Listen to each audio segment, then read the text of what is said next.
He used to leave work and just ride the subway trains. He was so depressed.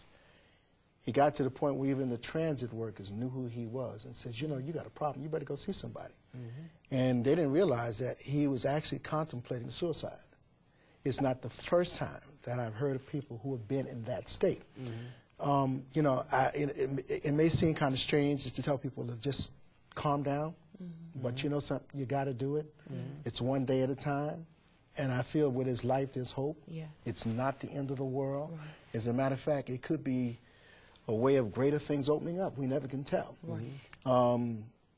It's kind of tough. I mean, you know, I know people are first in some really crazy circumstances. I can't help everybody, but we just can't allow these things to consume us. Okay? And it's a day at a time. You see, the thing is that there's life before these things and life after these things. And so somewhere in the middle, we have to always, because, you know, the earth was created with a plan. And realistically, we have to have a plan to elevate to where we need to be to put ourselves in a comfort zone that we can exist in. And of course, when you see people who are frantic, it's like you said, it's difficult to calm them down. But for the most part, you have to know a specific level of science to reach people. And that's really what you do well, is that you're able to reach people by your level of communication. Well, what helps me too, I didn't tell you this, but I'm also a minister. So it helps out. Okay, I try to incline people to look at this thing from a perspective, you know, sometimes things happen because maybe God wants to get your attention. You know what I'm talking about? So I try to get folks to also fall back on God's everlasting arm, you know, pray through. I don't believe I end up in homes by accident. No. Okay? Everything is in divine order. There you go. Everything. Right. Well, God has already had the plan in order. We just follow it as it's put in front of us. So again, as we move along in our discussion, now we're going to create a situation here. But if in the beginning one purchased a home and there are two names on the deed, if one name is removed, is it against the law or is there a penalty for that? Okay. Now, as long as these two people have purchased the house together, okay, as long as we don't remove the person whose name is on the mortgage off of the deed, you're safe. Because the lending institution loaned the money to the person based on the deed. Financial merits and the credit standing of the person or persons that's on that mortgage. Now, if the person's name or persons' name is moved off of the deed that is on the mortgage and it's recorded, if the banking institution finds out, they can call that mortgage in. Okay? So, I mean, if today they owed $500,000 and the bank finds out, they can accelerate that payment of that balance. Okay? So you're not supposed to do that. Not supposed to do that. Okay. So again, like you said, there's a penalty, but the penalty is basically by the bank. They can impose a penalty. Okay. Okay? Okay. Don't forget, they loan their money to a particular person, and they expect that person, that property. You see, if they have to foreclose, they have to do a list pendants against that person that's on the mortgage. Right. And the house is the collateral. Right. Okay. Now, if these parties have changed things around and taken that person's name off of the deed, they have played with the collateral. Okay. Got a problem. Okay. All right. So now we come to another part of this particular foreclosure situation. If you are just viewing us for the first time this evening, our number here is 718-737-0235. If you have any questions, please give us a call. What is the meaning of a short sale? That's a good question. A short sale situation is when the amount that's owed on the property in mortgages exceeds the value of the property.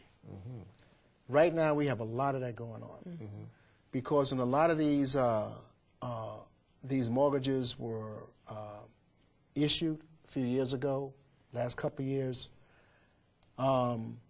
stated income, et cetera, you'll be surprised to make these deals work. They worked on inflated appraisals, which are illegal.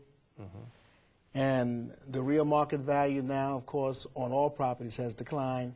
So we got a lot of properties out there now wherein more money is owed versus the value of the property. Yes. Now, if a person finds himself in a situation where they have to liquidate or sell that property, they make sure that they're dealing with somebody that really knows how to do short sale negotiations. I've done them in the past, and they have to be done meticulously.